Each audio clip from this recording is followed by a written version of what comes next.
나무아미타불. 여러분은 지금 이 순간 무엇을 손에 꼭 쥐고 계십니까? 이 질문은 얼마나 가졌는지를 묻는 질문이 아닙니다. 얼마나 성공했는지를 묻는 질문도 아닙니다. 이 질문은 얼마나 오래 놓지 못하고 있는가를 묻는 질문입니다. 우리는 살면서 수없이 손을 쥡니다. 돈을 쥐고, 사람을 쥐고, 기억을 쥐고, 원망을 쥐고, 그리고 때로는 이미 끝난 실패마저 쥔 채로 살아갑니다. 처음엔 그것이 나를 지켜줄 거라 믿습니다. 이 손을 놓지 않으면 다시는 바닥으로 떨어지지 않을 거라 믿습니다. 하지만 시간이 지나면 그 손은 조금씩 아파옵니다. 손가락 마디가 저리고 밤에 잠을 이루지 못하고 쥐고 있는 것이 나를 지켜주는지 아니면 나를 묶고 있는지조차 헷갈리기 시작합니다. 오늘 들려드릴 이야기는 바로 그 손에 관한 이야기입니다. 개성 상단에서 독종이라 불리며 오직 장부 위의 숫자만을 믿고 살았던 한 여인 이설화. 사람들은 그녀를 두고 말했습니다. 저 여인은 너무 악착 같다. 돈 말고는 아무것도 모른다. 저렇게 살면 언젠가는 탈이 난다. 그러나 그 말 속에는 한 가지가 빠져 있었습니다. 그녀가 왜 그렇게까지 쥐고 살아야 했는지에 대한 이야기였습니다. 이설화는 태어날 때부터 독종이 아니었습니다. 처음부터 차갑고 계산적인 사람도 아니었습니다. 그녀 역시 처음엔 잃지 않기 위해 쥐었을 뿐이었습니다. 이 이야기는 돈을 버리고 복을 받았다는 단순한 기적담이 아닙니다. 이 이야기는 한 사람이 자신의 인생을 지탱해 온 유일한 방식이 무너졌을 때 다시 그 방식을 붙잡으려 몸부림치다 끝내 다른 선택 앞에 서게 되는 아주 느리고 고통스럽고 그러나 피할 수 없는 시간에 관한 기록입니다. 그리고 이 이야기를 끝까지 듣고 나면 여러분은 자신의 손을 다시 한번 바라보게 될 것입니다. 지금 여러분이 놓지 못하고 있는 그것이 정말로 여러분을 지켜주고 있는지 아니면 조용히 여러분을 아프게 하고 있는지 이제 한 여인의 손에 관한 이야기를 시작합니다. 모든 것이 무너진 날에도 사람은 바로 주저앉지 않습니다. 오히려 그날 이후부터가 진짜 시작입니다. 이설화는 그날도 아침처럼 눈을 떴습니다. 눈을 뜬 순간 가장 먼저 든 생각은 슬픔도 절망도 아니었습니다. 확인해야 한다. 그녀는 자리에서 일어나 무너진 집 안을 둘러보았습니다. 기와는 이미 남의 것이었고 방 안에 남은 것은 낡은 보따리 하나뿐이었습니다. 그 안에는 몇 벌의 옷, 몇 장의 장부, 그리고 아직 계산되지 않은 숫자들이 있었습니다.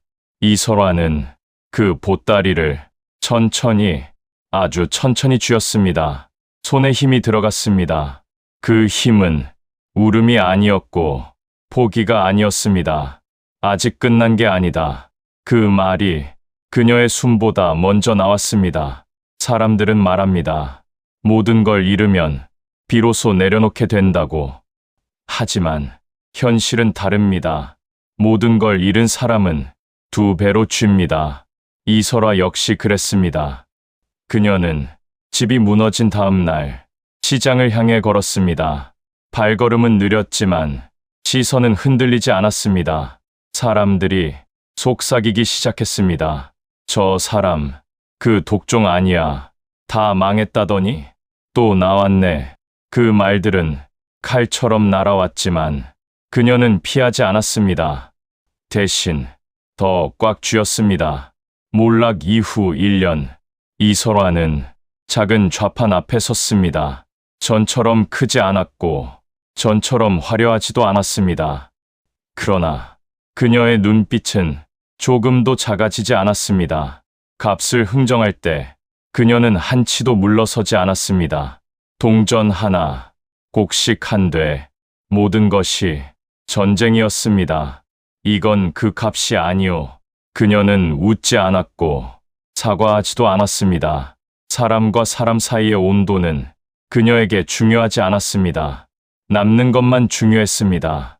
그렇게 하루가 지나고 또 하루가 지나갔습니다.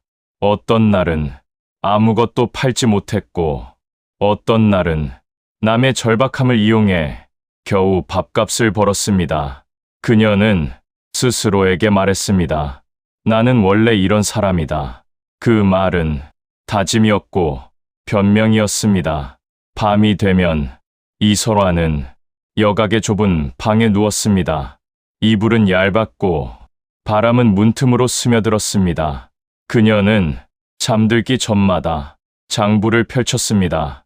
이미 의미 없는 숫자들이었지만 그녀는 계산을 멈추지 않았습니다. 계산을 멈추면 손을 놓게 될 것 같았기 때문입니다. 그러다 어느 날부터인가 이상한 일이 벌어졌습니다. 잠들기 전 손이 아팠습니다. 주먹을 쥔 채 잠든 적도 없는데 손가락 마디가 저릿하게 굳어 있었습니다. 그녀는 손을 펴보았습니다. 잠시 안도했습니다. 아직 있다. 무엇이 있는지는 중요하지 않았습니다. 쥐고 있다는 사실이 중요했습니다. 몰락 이후 2년, 이설화는 완전히 무너지지도 완전히 회복하지도 못한 어정쩡한 자리에 서 있었습니다. 이 자리는 사람을 가장 괴롭힙니다. 희망이 없으면 포기할 수 있지만 희망이 조금 있으면 더 집착하게 되기 때문입니다. 그녀는 돈을 다시 벌고 있었지만 그 돈은 이제 안전하지 않았습니다. 밤마다 같은 꿈을 꿨습니다. 돈을 쥐고 달리는데 손가락 사이로 모래처럼 흘러내리는 꿈.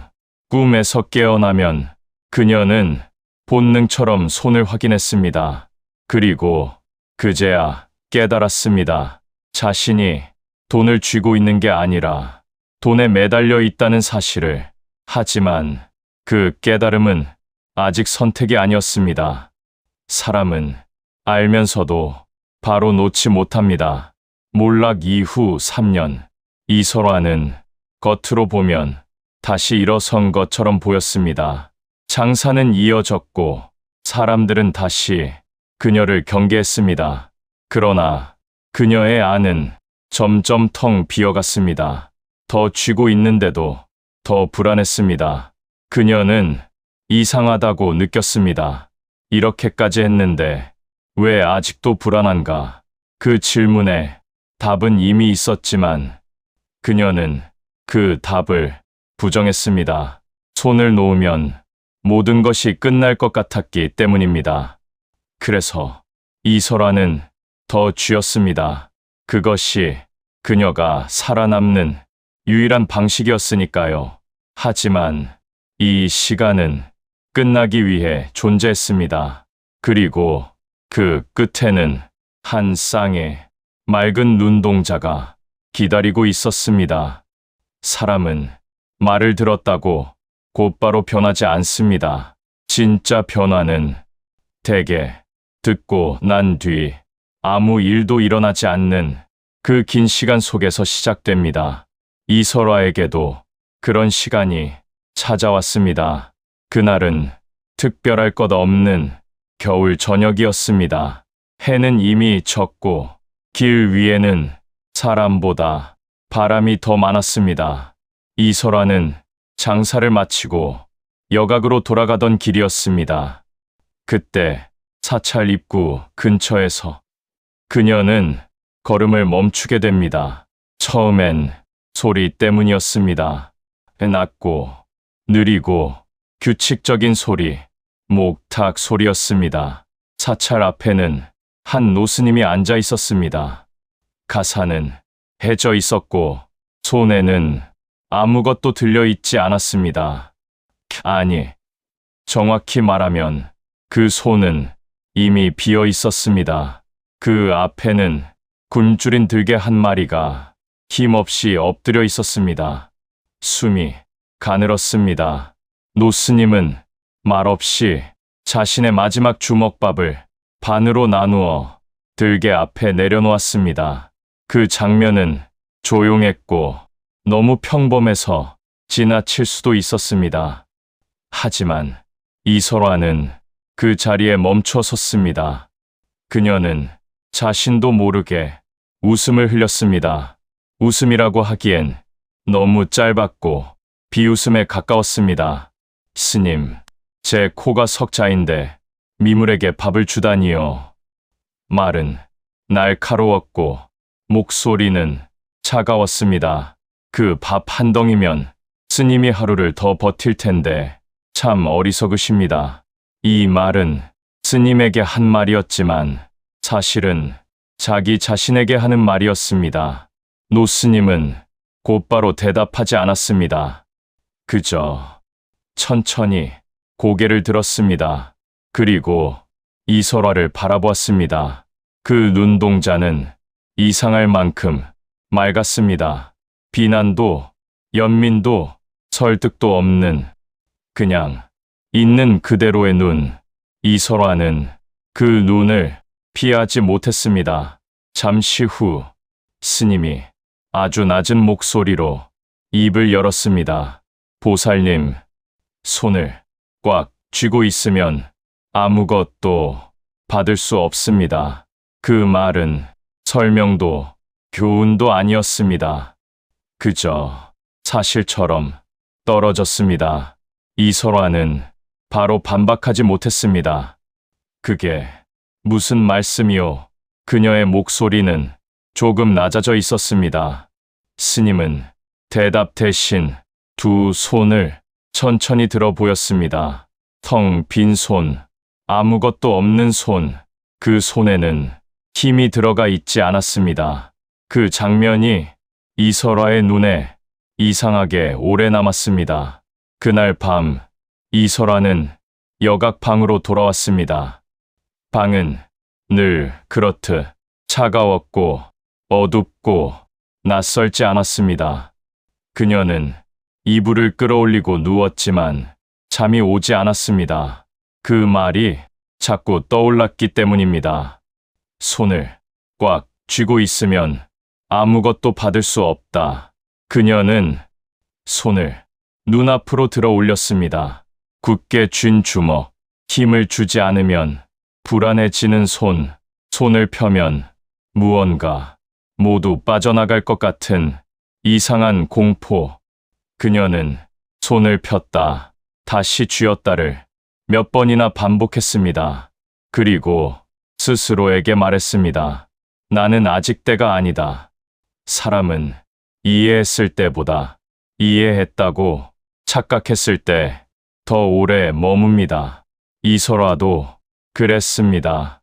그녀는 스님의 말을 진리로 받아들이지 않았습니다. 대신 보류했습니다. 나중에 조금 더 안정되면, 지금은 위험하다. 그 말들은 결단이 아니라 연기였습니다.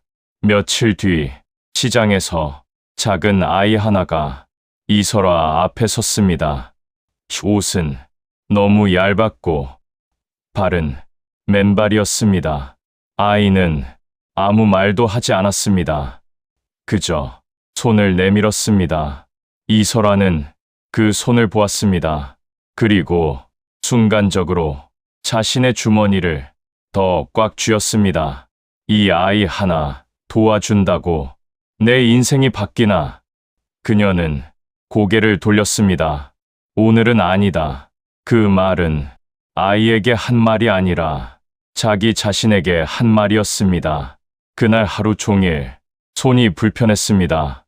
동전을 집을 때마다 아까 그 작은 손이 겹쳐 보였습니다. 하지만 그녀는 아무것도 하지 않았습니다. 또 다른 날, 이번엔 조금 나아 보이는 사람이 앞에 섰습니다. 이설화는 동전 몇 잎을 손에 쥐어주려 했습니다. 손은 이미 펴졌습니다. 그런데 머릿속에서 다른 목소리가 튀어나왔습니다. 이 돈이면 사흘을 산다. 그녀는 손을 다시 걷어들였습니다. 그 사람은 아무 말 없이 돌아섰습니다. 그 뒷모습을 보며 이설화는 묘한 감정을 느꼈습니다. 미안함도 안도감도 아닌 어딘가 비틀린 감정. 어느 날은 쌀 한 줌을 건넸습니다. 아주 작은 것이었습니다. 상대는 연신 고개를 숙였습니다. 그 순간 잠깐 따뜻함이 스쳤습니다. 하지만 밤이 되자 그 따뜻함은 사라졌습니다. 이불 속에서 그녀는 이를 갈았습니다. 왜 그랬지? 왜 쓸데없는 짓을 했지? 그녀는 쌀이 아까운 게 아니라 자기 통제가 흔들린 것이 견디기 힘들었습니다. 그녀는 다시 손을 쥐었습니다. 그리고 처음으로 아주 솔직한 생각을 했습니다. 나는 착해지고 싶은 게 아니라 불안해지고 싶지 않은 거구나. 그날 밤 이설화는 천장을 바라보다가 스스로에게 질문을 던졌습니다. 내가 정말 놓지 못하는 건 돈일까? 잠시 정적이 흘렀습니다. 그리고 답이 아주 천천히 올라왔습니다. 아니, 나는 다시 믿는 게 무섭다. 사람을, 세상을, 그리고 무엇보다 나 자신을. 그녀는 그 사실을 알아버렸습니다. 하지만 알아도 아무것도 하지 않았습니다. 아는 것과 선택하는 것은 전혀 다른 문제였기 때문입니다. 계절은 몇 번 더 바뀌었습니다. 이설화는 조금씩 나아졌고 조금씩 여유가 생겼습니다. 하지만 그 손은 여전히 반쯤만 펴져 있었습니다. 쥐지도 놓지도 못한 상태. 그 상태는 사람을 가장 지치게 합니다. 그녀는 그때는 몰랐습니다. 이 시간이 훗날 가장 길게 기억될 줄은. 그리고 이 모든 실패가 단 하나의 선택을 위해 준비된 시간이었다는 것을. 그 선택은 아직 오지 않았습니다. 하지만 시간은 그날을 향해 이미 움직이고 있었습니다. 사람의 인생에는 몇 번의 멈춤의 순간이 있습니다. 앞으로 나아가지도 못하고 뒤로 돌아가지도 못한 채 그 자리에 서서 오직 하나의 질문만을 마주하는 시간. 이설화에게 그 시간은 새해 첫 장날이었습니다. 시장은 평소보다 이르게 깨어 있었습니다. 짐을 끄는 소리, 천막을 펴는 소리, 헛기침과 욕설, 그리고 돈이 오갈 때마다 짧게 울리는 동전 소리. 이설화는 그날따라 유난히 일찍 자리를 폈습니다. 잠을 자지 못했기 때문이 아닙니다. 잠을 자고 싶지 않았기 때문입니다.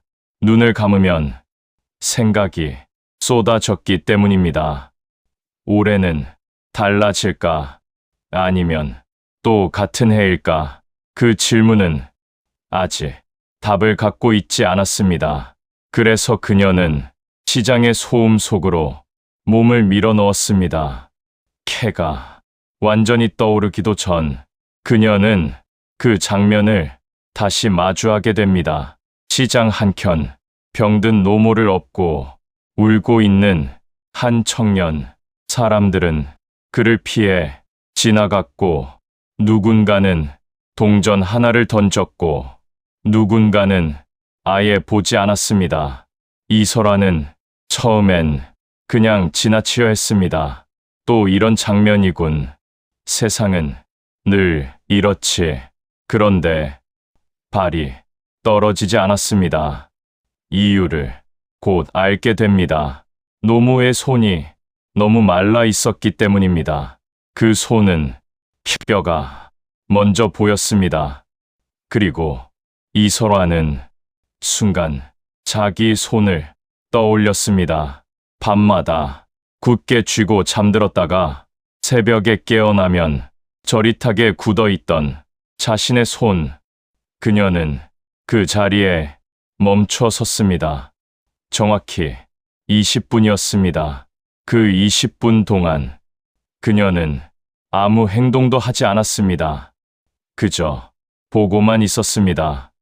청년은 계속 고개를 숙였고 노모의 숨은 점점 가빠졌습니다. 사람들은 스쳐 지나갔습니다. 어떤 이는 도왔고, 어떤 이는 못 본 척했고, 어떤 이는 불편해하며 고개를 돌렸습니다. 이설아는 그 모든 장면을 보고 있었습니다. 그리고 마침내 자기 자신을 보게 됩니다. 나는 지금 어느 쪽이지? 도와주는 쪽인가? 외면하는 쪽인가? 아니면 아무것도 하지 않는 세 번째 사람인가? 그 질문은 그녀의 가슴을 정확히 찔렀습니다. 머릿속에서 전쟁이 시작됩니다. 가장 먼저 계산이 입을 열었습니다. 이 돈이면 방 한 칸을 얻는다. 이 돈이면 올해를 버틴다. 이 돈이면 다시 시작할 수 있다. 그 계산은 익숙했고 논리적이었고 늘 그녀를 살려주었습니다. 그 다음 기억이 고개를 들었습니다. 비 오는 밤 사찰아 텅 빈 손을 보여주던 스님의 눈. 손을 꽉 쥐고 있으면 아무것도 받을 수 없습니다. 그 말은 이번엔 도망가지 않았습니다.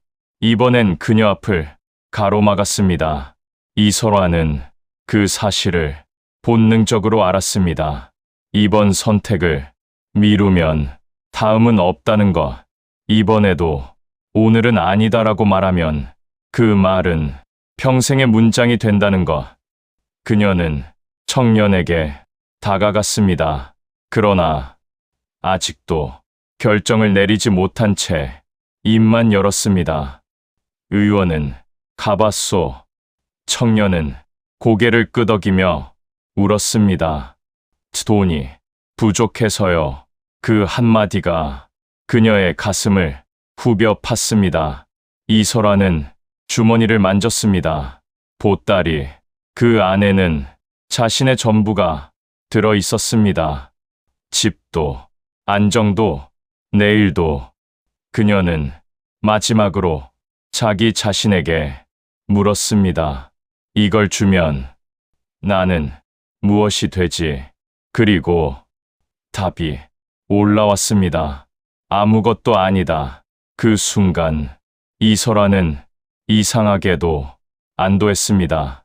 아무것도 되지 않는다는 것. 그것이 처음으로 두렵지 않았기 때문입니다. 그녀는 말없이 보따리를 풀었습니다. 동전과 지폐가 차가운 바닥 위로 흘러내렸습니다. 그 소리는 크지 않았지만 그녀에게는 천둥 같았습니다. 청년은 고개를 들었습니다. 이설아는 아무 말도 하지 않았습니다. 말을 하면 다시 줄 것 같았기 때문입니다. 노모의 손 위로 돈이 놓였습니다.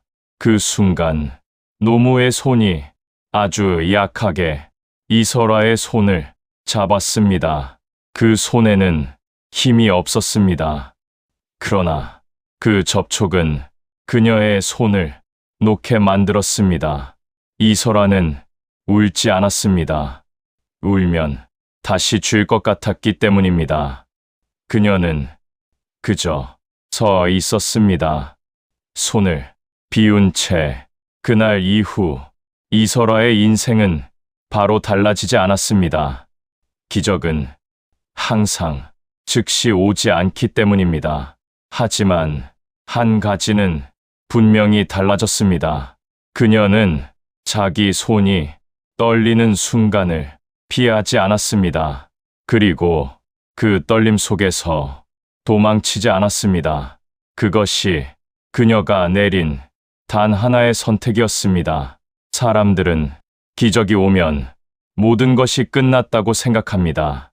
고통은 끝나고 선택은 증명되었고 이제는 편안해질 차례라고 믿습니다. 하지만 이설아의 이야기는 바로 그 지점에서 다시 시작됩니다. 기적은 그날 오후에 일어났습니다. 그러나 사람들이 기대하는 형태는 아니었습니다. 청년은 다음 날 다시 찾아왔습니다.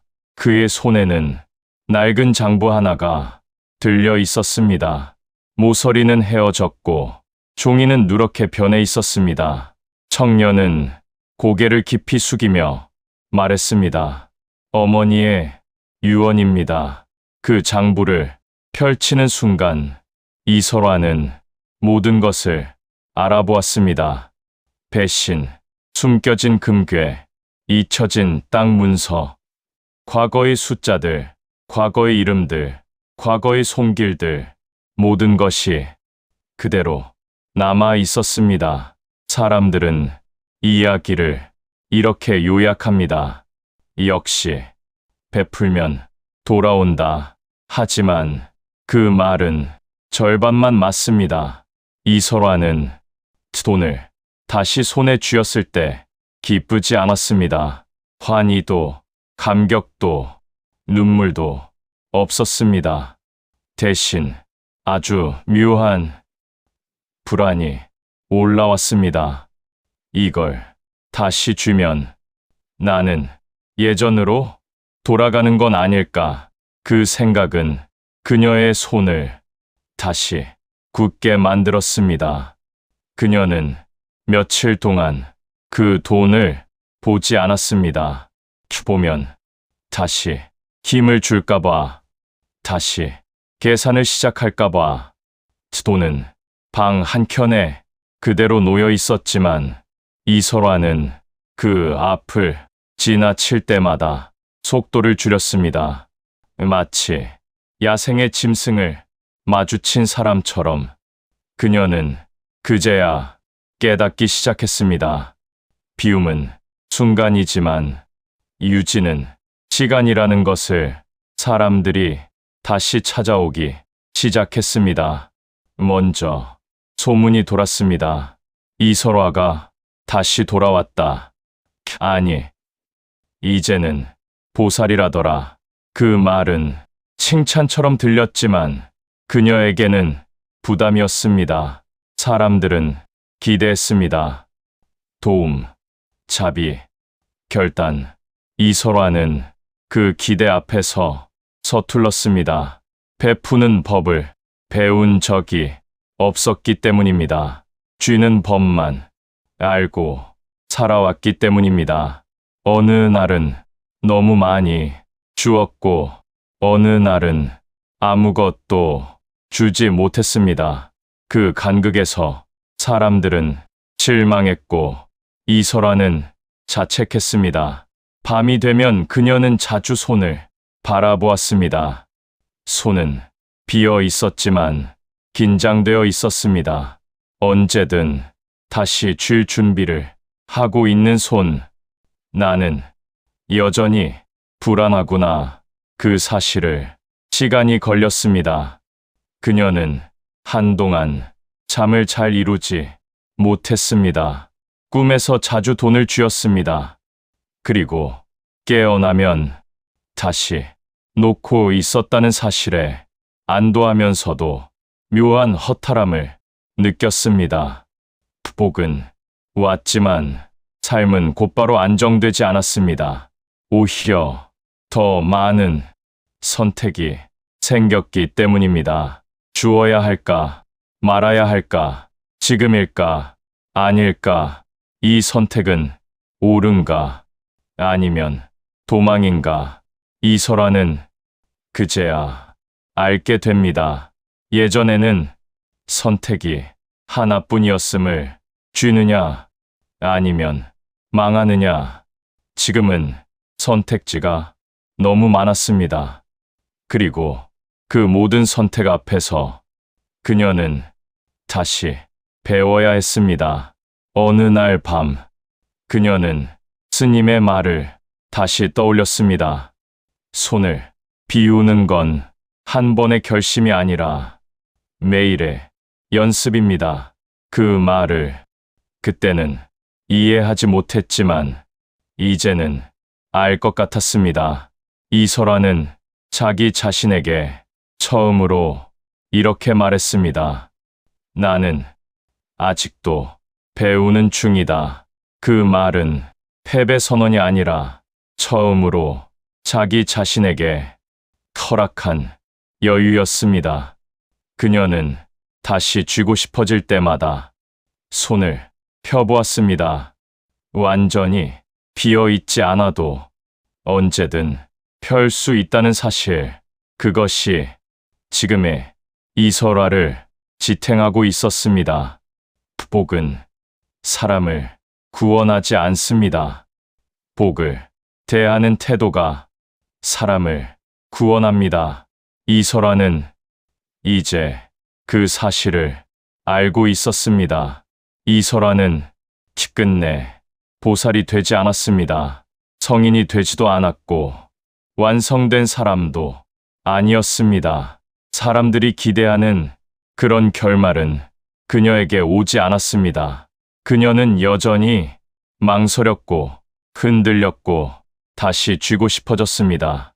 그러나 이전과 완전히 달라진 점이 딱 하나 있었습니다. 자기 손을 속이지 않게 되었다는 것. 예전에 이설아는 쥐고 있으면서도 쥐고 있다는 사실을 인정하지 않았습니다. 어쩔 수 없다. 이 정도는 괜찮다. 다들 이렇게 산다.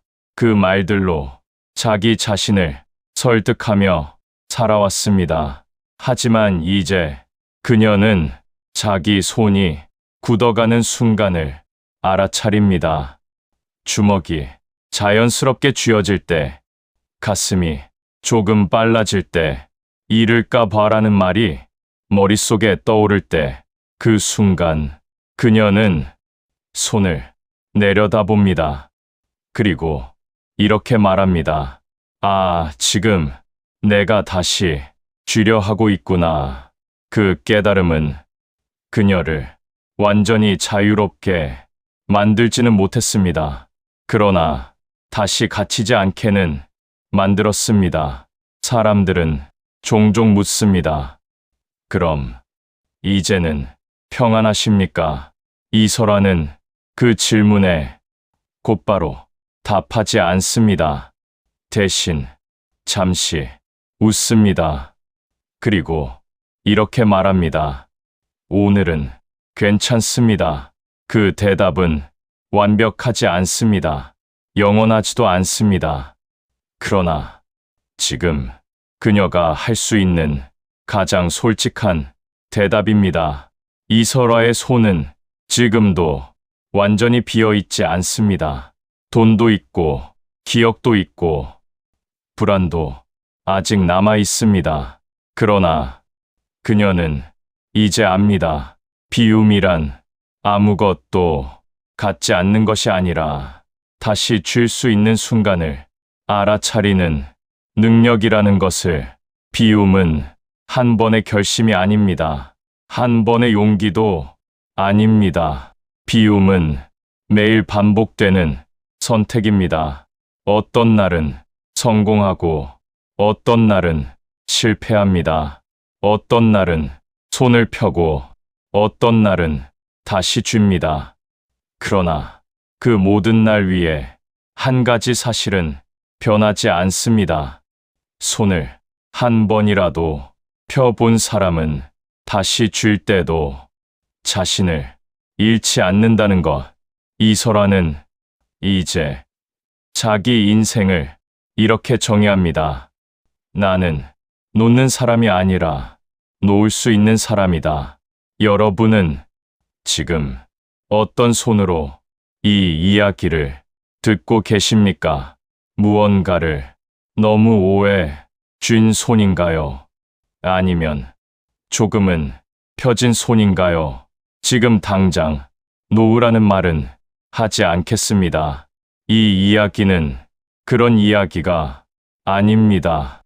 다만 오늘 밤 잠들기 전 여러분의 손을 한 번만 가만히 바라봐 주십시오. 지금 그 손이 여러분을 지켜주고 있는지 아니면 조금씩 아프게 하고 있는지 그 질문을 스스로에게 던질 수 있다면 여러분은 이미 한 번 손을 펴본 것입니다. 그것이면 충분합니다. 별빛 아래 흐는 지혜의 이야기 별빛 야담이었습니다. 나무아미타불